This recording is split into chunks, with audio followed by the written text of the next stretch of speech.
Hey Reddit, this is my first time posting here, and I honestly don't know where to begin. I feel like my entire life just got flipped upside down, and I'm not sure how to process what I've found.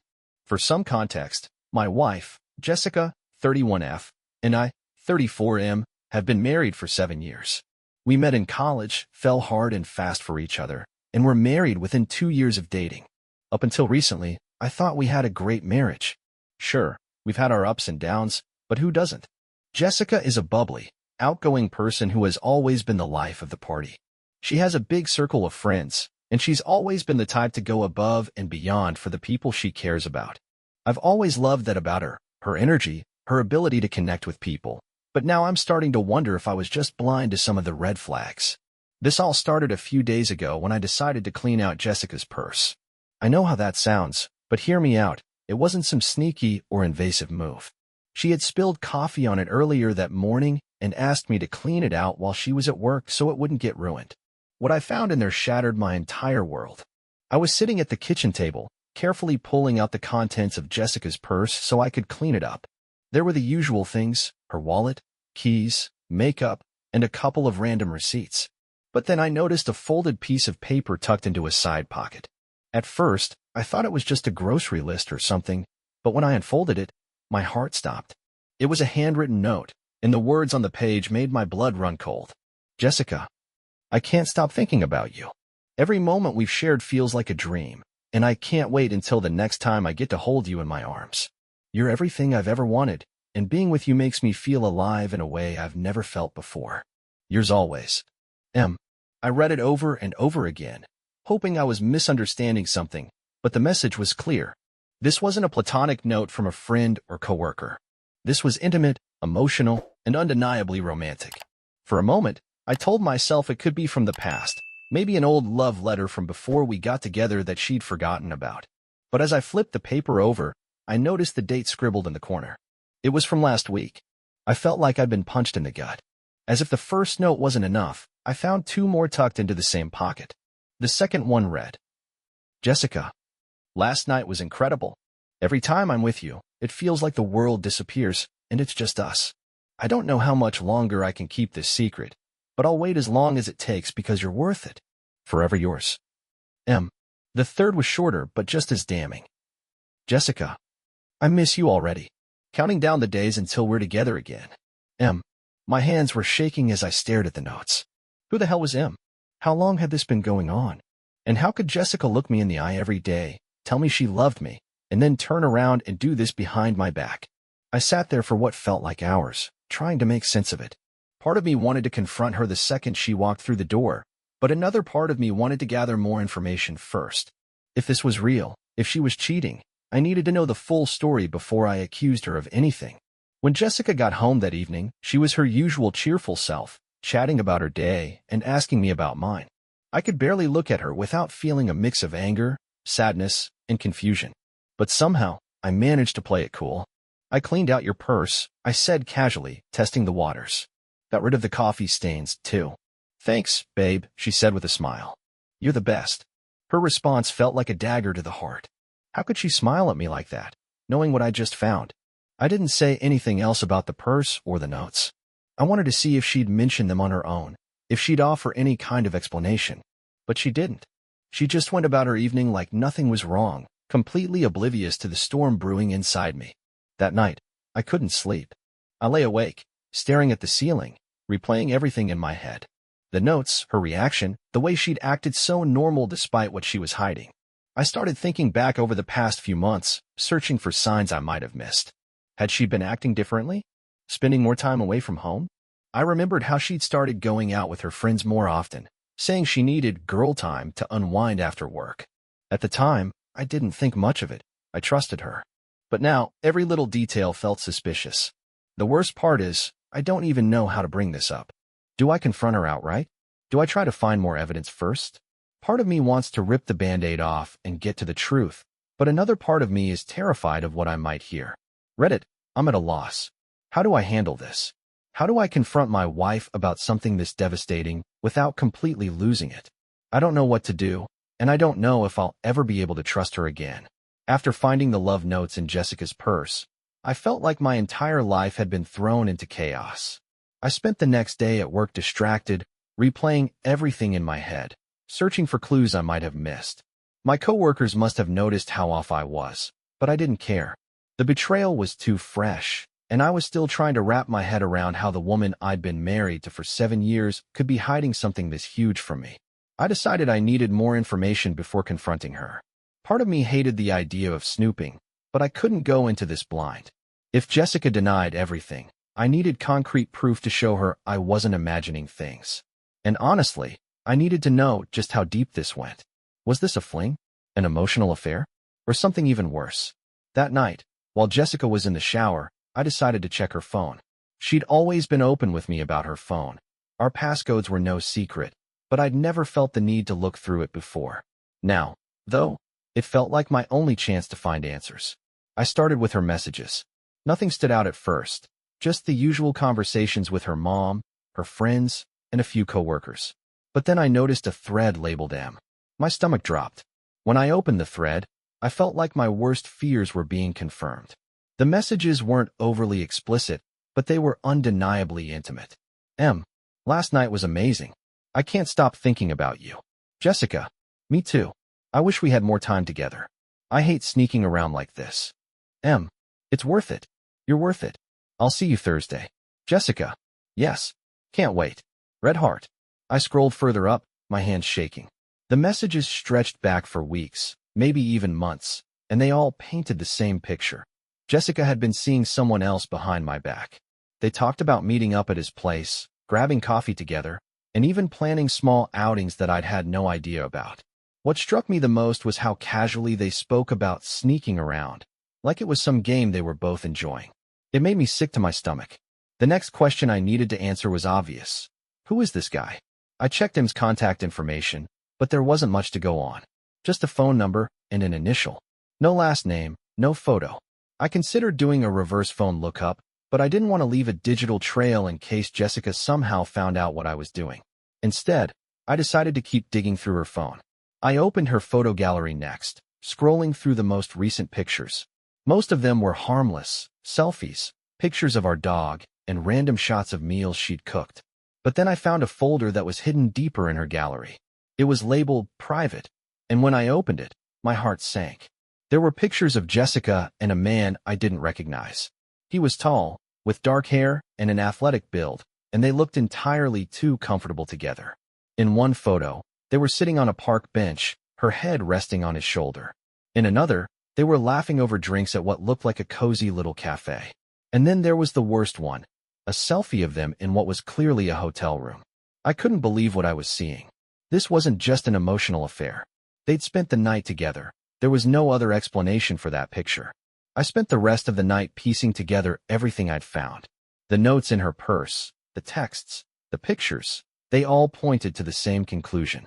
Jessica was cheating on me, and this wasn't some fleeting thing. This was deliberate, calculated, a secret she'd been keeping for months.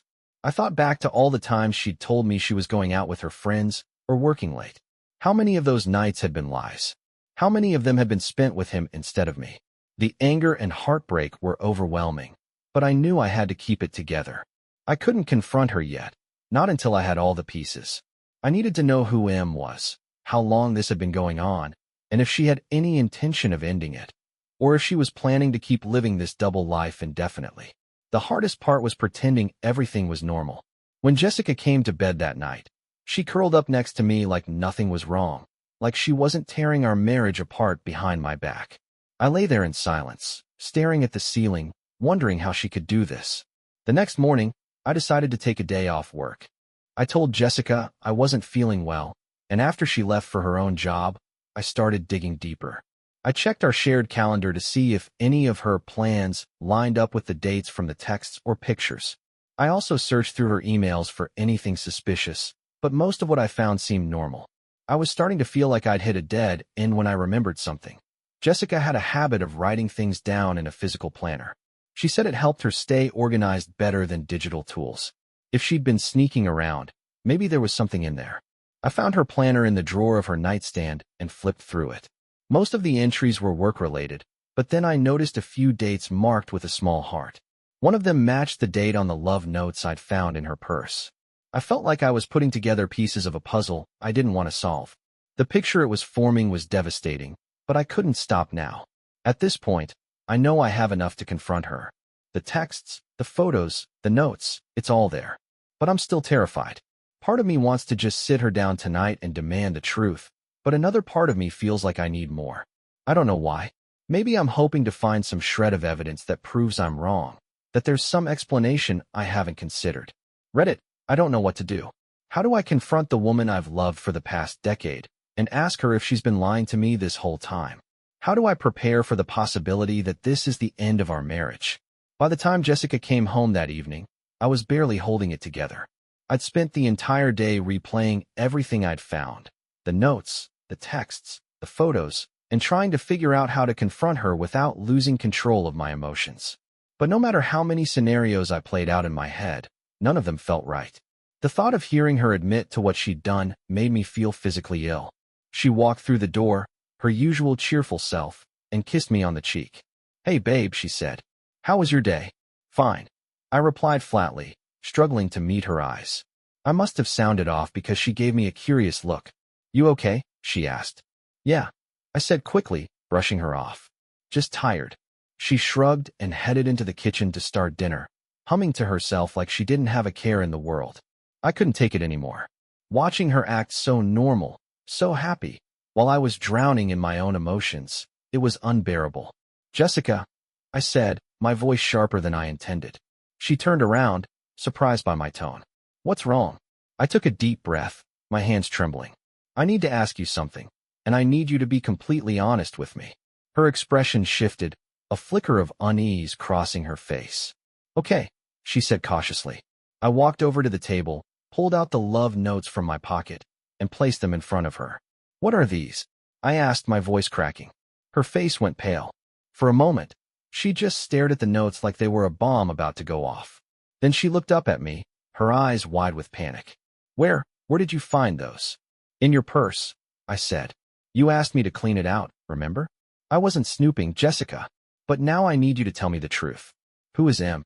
Jessica opened her mouth to speak, but no words came out.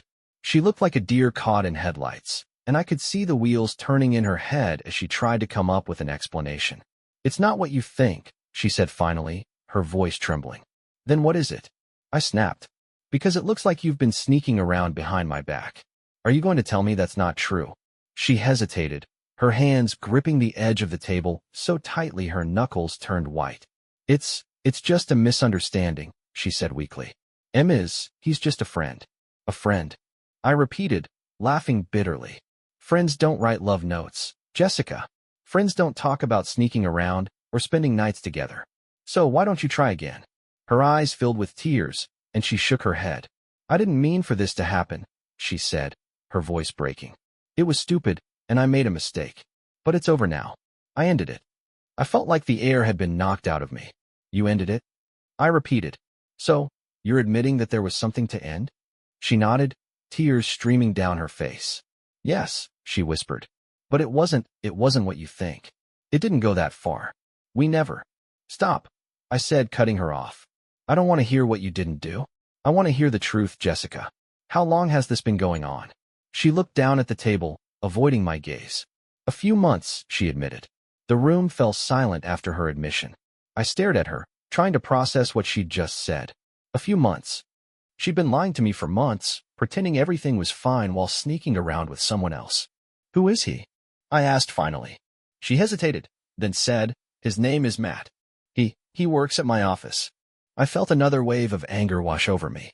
Not only had she been cheating, but she'd been doing it with someone she saw every day at work. "And how did this start?" I demanded. She took a deep breath, wiping at her tears. "It started out innocent," she said.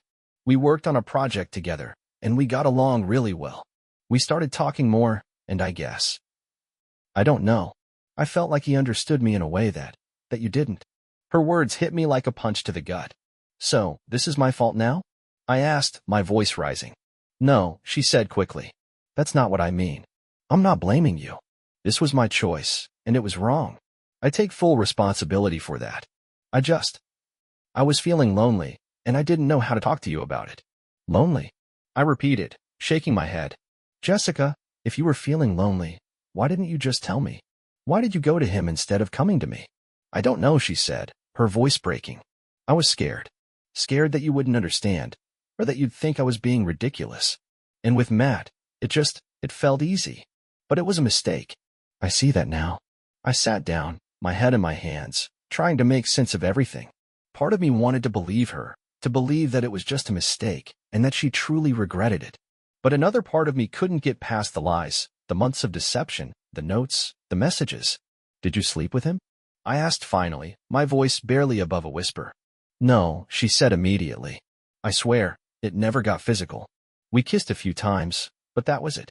I ended it before it went any further. Why should I believe you? I asked, looking up at her. She looked me straight in the eye, tears streaming down her face. Because I'm telling you the truth, she said. I know I've lied to you, and I know I've broken your trust, but I swear on everything, we didn't sleep together. I stopped it before it got to that point. I wanted to believe her. God, I wanted to believe her. But the trust between us had been shattered, and I didn't know if it could ever be repaired. The days that followed were some of the hardest of my life. Jessica tried her best to prove that she was serious about fixing our marriage. She blocked Matt's number, stopped talking to him at work, and even showed me the messages where she told him it was over. But no matter how hard she tried, I couldn't shake the feeling of betrayal.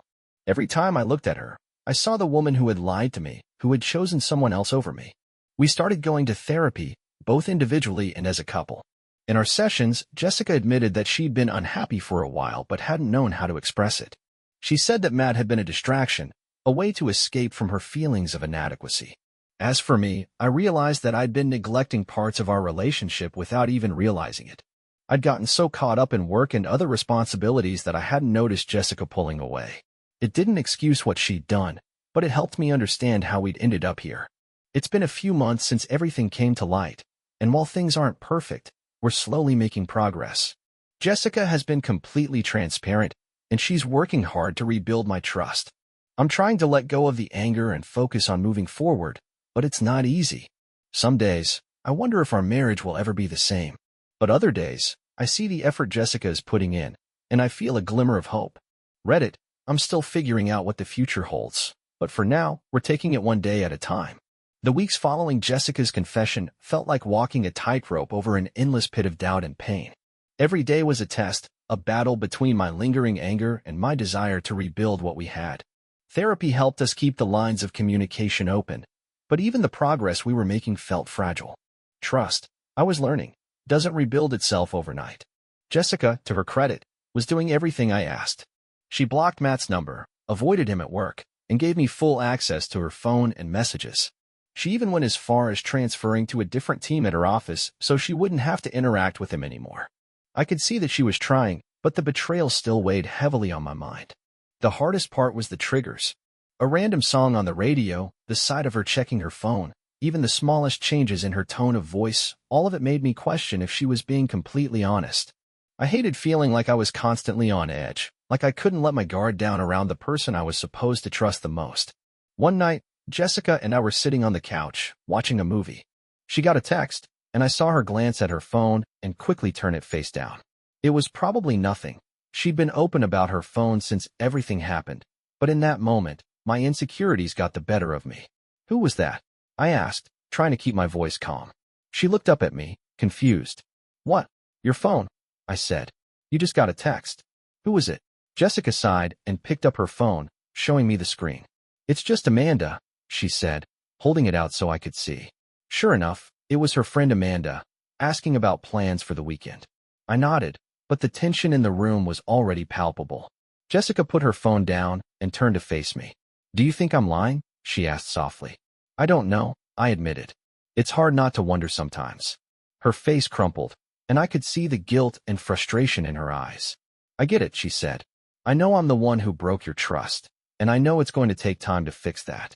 But I'm doing everything I can, and it hurts that you still think I'm hiding something. Her words hit me harder than I expected. I wanted to believe her, but the pain of what she'd done still felt fresh.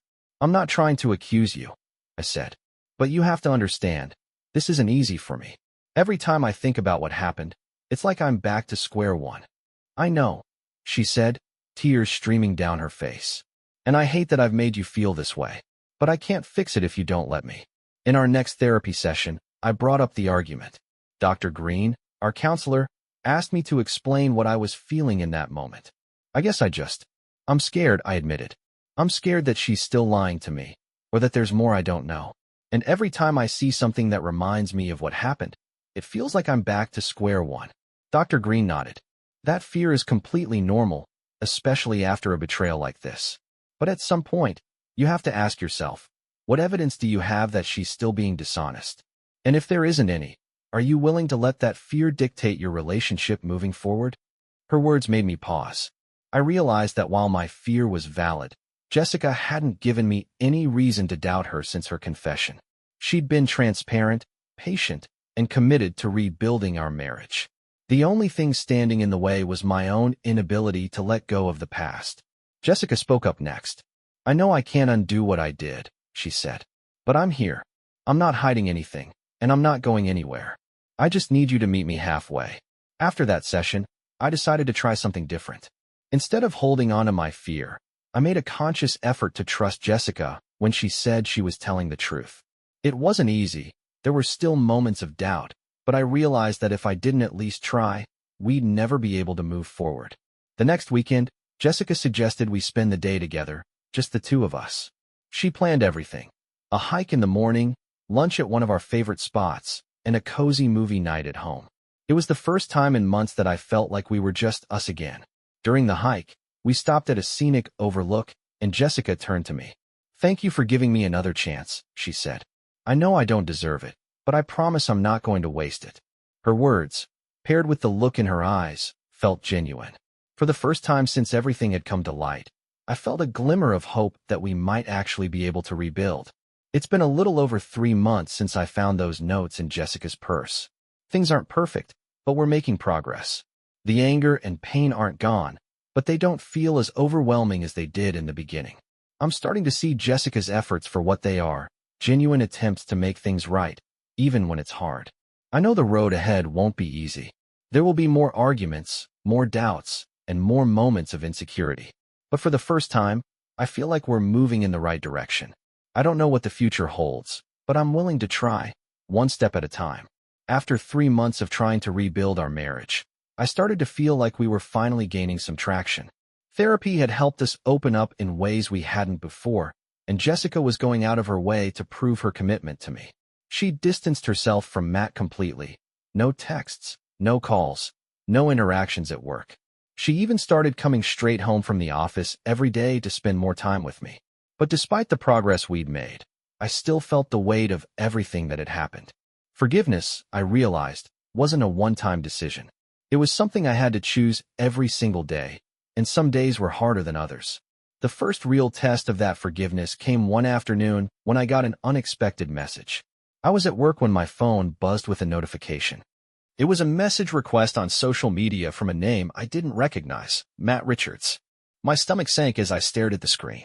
It couldn't be him, could it? Against my better judgment, I opened the message. Hey, man, I don't know if this is the right thing to do, but I wanted to reach out and apologize. I know I messed up, and I'm sorry for the pain I caused you and Jessica. I wish you both the best. Reading his words felt like a punch to the gut. For months, I'd been working so hard to put this behind me, and now here he was, dragging it back to the surface. I couldn't tell if his message was sincere or if he was just trying to absolve himself of guilt. Either way, it felt like a slap in the face. I debated whether or not to tell Jessica about the message. Part of me wanted to keep it to myself. I didn't want to risk reopening old wounds or creating unnecessary drama. But another part of me knew that transparency was the foundation of the trust we were trying to rebuild. If I didn't tell her, I'd be doing exactly what I'd accused her of, keeping secrets. That evening, when Jessica got home, I decided to show her the message. Jessica's face went pale when she read the message. I can't believe he did this, she said, her voice trembling. I told him to stay out of our lives. He had no right to contact you. Do you think he's being genuine? I asked, my tone sharper than I intended. I don't care if he's being genuine, she said, looking up at me. What he did was wrong, and I don't want anything to do with him anymore. I'm so sorry he dragged you into this. Her reaction felt sincere, but I couldn't help feeling uneasy. Seeing Matt's name again brought back all the anger and pain I'd been trying to let go of. It was like reopening a wound that had only just started to heal. What should I do? I asked. Should I respond? No, she said firmly. Block him. He doesn't deserve a response. I nodded, but I couldn't shake the nagging feeling in the back of my mind. If Matt was willing to reach out to me, what was stopping him from trying to contact Jessica again? And if he did, would she tell me? In our next therapy session, I brought up the message and how it had affected me. It felt like I was back at square one, I admitted. I've been working so hard to move past this, but seeing his name again, it just brought everything rushing back. Dr. Green nodded empathetically. That's completely normal, she said. Healing isn't linear. Triggers like this are bound to happen, but what matters is how you handle them. Did you talk to Jessica about how you were feeling? I nodded. Yeah. She was upset that he reached out and told me to block him, but it still feels like, I don't know, like this will always be hanging over us. Jessica looked at me, her eyes filled with guilt and determination.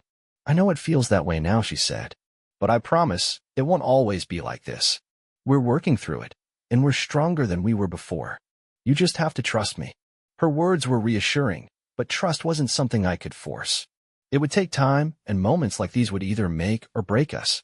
After blocking Matt and deleting the message, I decided to focus on what I could control, the relationship Jessica and I were rebuilding. I didn't want to give Matt any more power over my emotions or my marriage. Jessica, for her part, doubled down on her efforts to make me feel secure. She started initiating more conversations about how I was feeling, checking in with me regularly, and planning little moments for us to reconnect.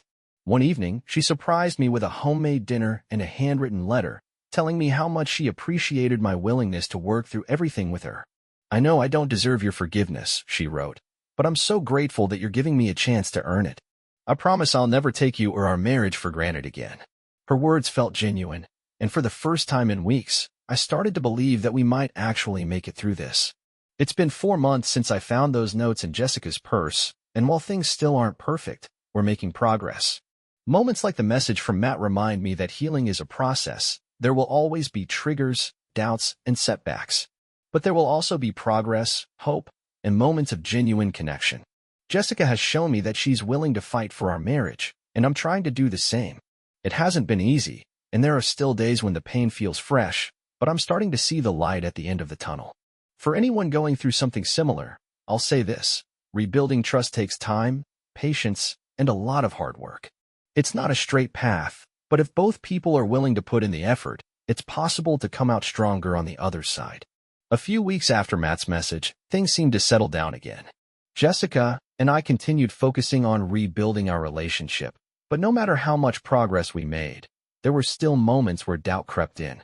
One night, as we were lying in bed, I found myself staring at the ceiling, unable to sleep. The same question kept running through my mind. Why didn't she come to me? I turned to Jessica and broke the silence. Can I ask you something? She looked over at me, already sensing the seriousness in my tone. Of course, she said. Why didn't you tell me how you were feeling before it got to that point with Matt? Why did you let it go so far instead of coming to me? Her expression softened, and I could see the guilt in her eyes. I've been asking myself that same question, she admitted. I didn't know how to say it. I didn't want to burden you with my insecurities or make you think you were failing me as a husband. And at the time, I convinced myself that what I was doing wasn't that bad, that it was just harmless flirting, and I'd stop before it went too far. But it did go too far, I said, my voice cracking. She nodded, tears welling up in her eyes.